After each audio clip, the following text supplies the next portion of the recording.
আসসালামু আলাইকুম সুপ্রিয় সপ্তম শ্রেণীর শিক্ষার্থী। আমরা আজকে তোমাদের দ্বিতীয় অধ্যায় সমানুপাত ও লাভ ক্ষতি এই অধ্যায়ের অনুশীলনী 2.3-এর 18, 19 এবং 20 নম্বর প্রশ্নের সমাধান করব। তো দেখো, প্রথমে 18 নম্বর। এখানে বলা আছে স্রোতের প্রতিকূলে একটি জাহাজ 11 ঘন্টায় 77 কিলোমিটার পথ অতিক্রম করে। স্থির পানিতে জাহাজের গতিবেগ প্রতি ঘন্টায় 9 কিলোমিটার হলে স্রোতের গতিবেগ প্রতি ঘন্টায় কত? তাহলে দেখো 18 নম্বর। এখানে যেহেতু এখানে বলা আছে যে একটি জাহাজ 11 ঘন্টায় 77 কিলোমিটার পথ অতিক্রম করে, তাহলে আমরা লিখব যে জাহাজটি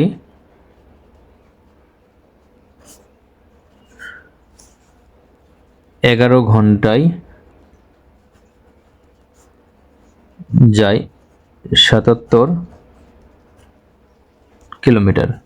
তাহলে সুতরাং জাহাজটি 1 ঘন্টায় যায়, তাহলে এটা হবে 77 ভাগ 11 কিলোমিটার। তাহলে এখানে ভাগ করলে 7 সমান 7 কিলোমিটার।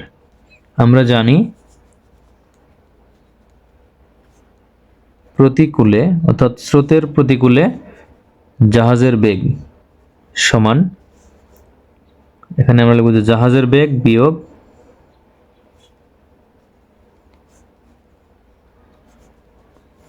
বিয়োগ স্রোতের বেগ।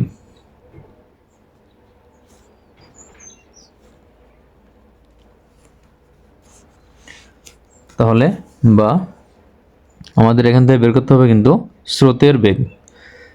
তাহলে এখানে যেহেতু স্রোতের বেগ আছে বিয়োগ, আমরা এই স্রোতের বেগটা আমরা বাম পাশে নেব, আমরা যোগ করে নেব। অর্থাৎ এখানে বিয়োগের যেহেতু আছে সেটা আমরা বাম পাশে নিই, কিন্তু অবশ্যই যোগ হয়। তাহলে শুধু স্রোতের বেগ সমান, তাহলে এটা বিয়োগ ছিল যোগ হলো। এখন এখানে জাহাজের বেগ কিন্তু আছে, আর এই যে প্রতিকূলে জাহাজের বেগ যেটা, সেটা আমরা ডান পাশে নিয়ে যে বিয়োগ করবো। তাই এটা কিন্তু যোগ আছে, তাহলে আমরা ডান পাশে নিয়ে গেলে সেটা বিয়োগ হবে। তাহলে জাহাজের বেগ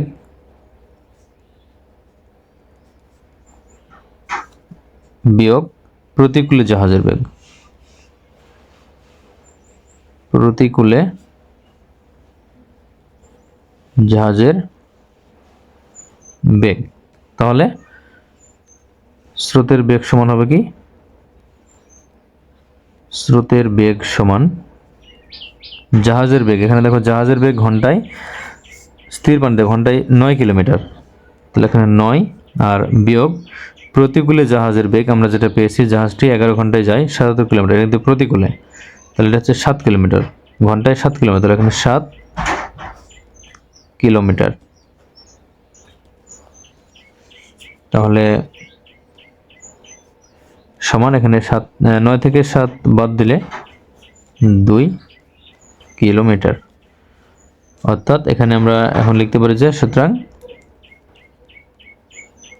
স্রোতের বেগ ঘন্টায় 2 কিলোমিটার। তাহলে এটা হবে 18 নম্বর অ্যান্সার। এখন 19 নম্বর। তো দেখো 19 নম্বর দেওয়া আছে, দাঁড় বেয়ে একটি নৌকা স্রোতের অনুকূলে 15 মিনিটে 3 কিলোমিটার এবং স্রোতের প্রতিকূলে 15 মিনিটে 1 কিলোমিটার পথ অতিক্রম করে। স্থির পানিতে নৌকার গতিবেগ ও স্রোতের পানিতে নৌকার গতিবেগ নির্ণয় করো। তাহলে এখান থেকে আমরা গতিবেগকে আমরা ঘন্টায় নিয়ে আসবো। দেখো এখানে বলা আছে 15 মিনিটে 3 কিলোমিটার যায়, তাহলে এটা ঘন্টায় কত কিলোমিটার যায় এটা আমরা বের করবো। তাহলে প্রথমেই আমরা লিখব যে 1 ঘন্টা সমান 60 মিনিট, এটা কিন্তু জানা। স্রোতের অনুকূলে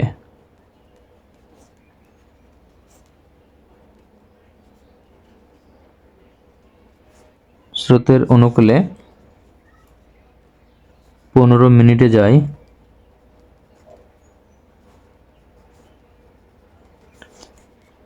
3 কিলোমিটার।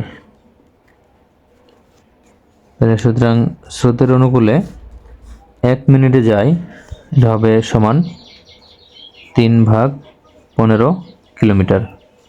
তাহলে এখানে আমরা বের করবো 60 মিনিট, 1 ঘন্টায়। তাহলে স্রোতের অনুকূলে 60 মিনিটে যায়, তাহলে এটা হবে সমান 3/15 গুণ 60, আমরা 15 দ্বারা 60কে ভাগ করে 4 পাই, তাহলে তো কিলোমিটার। তাহলে 4 এবং 3 গুণ করলে 12 কিলোমিটার। অর্থাৎ এখানে স্রোতের অনুকূলে যে বেগটা হচ্ছে এটা ঘন্টায় 12 কিলোমিটার। তো আমরা এখন যদি চলকের মাধ্যমে করতে চাই তাহলে আমরা ধরে নেব, ধরি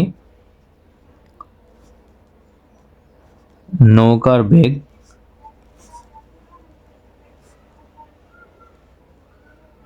ঘন্টায়, এখানে আমরা চলক x ধরতে পারি, x কিলোমিটার, এবং স্রোতের বেগ ঘন্টায় y কিলোমিটার। তাহলে এখন এই শর্ত অনুযায়ী আমরা কি লিখতে পারি যে সুতরাং এখানে দেখো স্রোতের অনুকূলে যে বেগটা হয় সেটা কিন্তু অনুকূল বলতে স্রোতের বেগ এবং নৌকার বেগ কিন্তু যোগ হয়। তাহলে এখানে শর্ত মতে এখানে নৌকার বেগ যোগ স্রোতের বেগ অর্থাৎ x যোগ y সমান 12 কিলোমিটার। এখন আমরা যদি প্রতিকূলে বের করি, দেখো প্রতিকূলে বলা আছে কি, প্রতিকূলে দেওয়া আছে 15 মিনিটে 1 কিলোমিটার পথ, তাহলে এটা আমরা ঘন্টায় বের করব। তাহলে আবার স্রোতের প্রতিকূলে 15 মিনিটে যায় 1 কিলোমিটার, তাহলে স্রোতের প্রতিকূলে 1 মিনিটে যায় 1/15 কিলোমিটার। তাহলে এটা আমরা ঘন্টাতেই বের করব। তাহলে ঘন্টা বলতে কিন্তু 60 মিনিট। তাহলে স্রোতের প্রতিকূলে 60 মিনিটে যায় সমান 1/15 গুণ 60 কিলোমিটার। তাহলে এখানে 15 দ্বারা 60কে ভাগ করলে 4, তাহলে 4-এর সাথে 1 গুণ করলে 4 কিলোমিটার। এটা হচ্ছে স্রোতের প্রতিকূলে ঘন্টায় বেগ 4 কিলোমিটার। তাহলে এখন এখান থেকে আমরা লিখতে পারি যে প্রতিকূল বলতে কি বোঝায়, প্রতিকূল হচ্ছে যেই দিকে স্রোত তার বিপরীত দিকে নৌকা। তাহলে এক্ষেত্রে আমরা নৌকার বেগ থেকে স্রোতের বেগ বিয়োগ করলে যেটা হবে সেটা কিন্তু প্রতিকূলের বেগ ধরতে পারি। এজন্য আমরা লিখতে পারি যে অনুরূপভাবে বা ওই শর্ত অনুযায়ী, এই শর্ত অনুযায়ী, তাহলে অনুরূপভাবে x মাইনাস ওয়াই অর্থাৎ নৌকার বেগ বিয়োগ স্রোতের বেগ সমান যেটা আসছে 4 কিলোমিটার, 4, তাহলে 4 কিলোমিটার। তাহলে আমরা যদি এই দুইটা সমীকরণ কল্পনা করি, এটা 1 নাম্বার আর এটা হচ্ছে 2 নাম্বার, তাহলে আমরা 1 এবং 2 নম্বর সমীকরণ থেকে আমরা কিন্তু এখানে স্রোতের এবং নৌকার বেগ বের করতে পারবো। তাহলে আমরা কি করব, এখন এখানে 1 নাম্বার আর 2 নম্বর সমীকরণ আমরা যোগ করব। তাহলে 1 নাম্বার যোগ 2 নাম্বার অর্থাৎ 1 এবং 2 যোগ করে পাই। তাহলে 1 নাম্বার সমীকরণ কি, x যোগ y সমান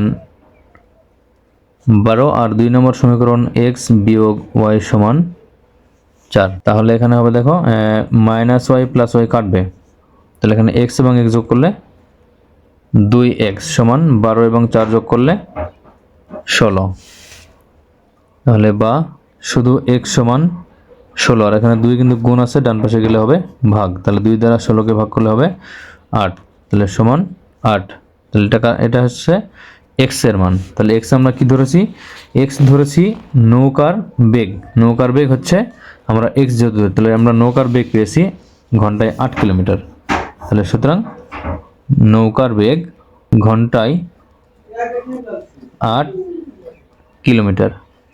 এখন আমরা স্রোতের বেগ বের করব। তো স্রোতের বেগ বের করার জন্য আমরা এই x এর মান 1 অথবা 2 নম্বর সমীকরণে বসাতে পারি, অথবা আমরা যদি এই 2 সমীকরণ আবার বিয়োগ করি তবেই কিন্তু আমরা পাবো। তো আমরা এই দুটি সমীকরণ এখন বিয়োগ করব আবার। তাহলে আমরা যে আবার 1 বিয়োগ 2 করে অর্থাৎ বিয়োগ করে পাই। তাহলে 1 নম্বর সমীকরণ ছিল x যোগ y সমান 12 আর 2 নম্বর সমীকরণ x বিয়োগ y সমান 4। তাহলে এখানে দেখো সাইন চেঞ্জ অর্থাৎ চিহ্ন পরিবর্তন, এখানে প্লাস ছিল অর্থাৎ যোগ ছিল, এখানে বিয়োগ হবে, এখানে বিয়োগ আছে, এখানে যোগ ধরতে হবে, আর এখানে আবার যোগ, এটা বিয়োগ ধরতে হবে। তাহলে এখানে যোগের এক্স এবং বিয়োগের এক্স কাটবে, তাহলে ওয়াই এবং ওয়াই যোগ করলে হবে 2y সমান 12 থেকে 4 বাদ দিলে এখানে হবে 8। তাহলে বা ওয়াই সমান 8 আর এখানে 2 আছে গুণ, ডান পাশে আসলে হবে ভাগ, তাহলে 2 দ্বারা 8কে ভাগ করলে 4, তাহলে বা ওয়াই সমান 4। তাহলে সুতরাং স্রোতের বেগ ঘন্টায় 4 কিলোমিটার, নৌকার বেগ ঘন্টায় 8 কিলোমিটার আর স্রোতের বেগ ঘন্টায় 4 কিলোমিটার। তাহলে আমরা লিখব যে সুতরাং নির্ণেয় বেগ দয় ঘন্টায় 8 কিলোমিটার ও 4 কিলোমিটার। তাহলে এটা হচ্ছে 19 নম্বরের উত্তর। এখন 20 নম্বর। তো দেখো 20 নম্বর বলা আছে একজন কৃষক 5 জোড়া গরু দ্বারা 8 দিনে 40 হেক্টর জমি চাষ করতে পারেন। তিনি 7 জোড়া গরু দ্বারা 12 দিনে কত হেক্টর জমি চাষ করতে পারবেন? তাহলে দেখো 20 নম্বর, 5 জোড়া গরু দ্বারা